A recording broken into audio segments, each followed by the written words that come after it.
Et vous, après la Coupe du Monde, vous partez où?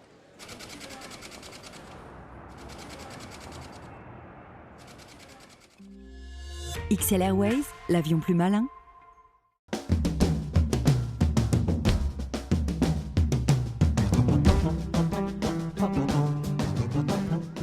Derrière moi, il y a le stade de Brasilia, Mané Garrincha. Mané Garrincha, qui était ce ailier le plus extraordinaire de l'histoire du football, qui a d'ailleurs rendu fou l'équipe de France en 1958 en Suède.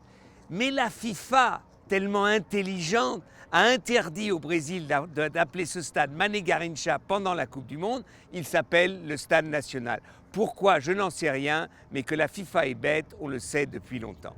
Et alors, ce stade de Brasilia, Mané Garrincha, est un de ces 5 stades éléphants blancs qu'on appelle éléphants blancs parce que ce sont des stades comme le stade de Natal, le stade de Cuiabá, le stade de Manaus et le stade de Fortaleza où il n'y a pas d'équipe de première division. Donc c'est un éléphant blanc, c'est un stade très cher, absolument inutile, qui après la Coupe du Monde ne servira à rien parce qu'il n'y a pas d'équipe qui puisse remplir ce stade. D'ailleurs, quand on parle des stades et du nombre de spectateurs au Brésil, il faut vraiment dire que tout est assez approximatif. Par exemple, j'ai assisté à Rio à un match important du championnat brésilien, c'était Botafogo Fluminense, il y avait à tout casser 15 000 spectateurs. En général, la moyenne des spectateurs au championnat du Brésil, c'est 13 000 spectateurs. Alors on a construit 5 éléphants blancs, comme je l'ai dit, de stades inutiles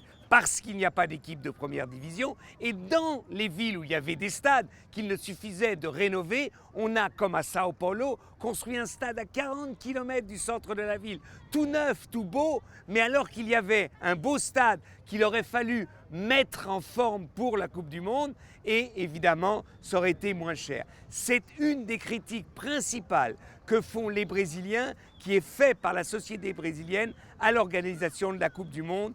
On a dépensé trop d'argent pour les stades, on aurait pu en faire moins et on aurait pu le faire différemment.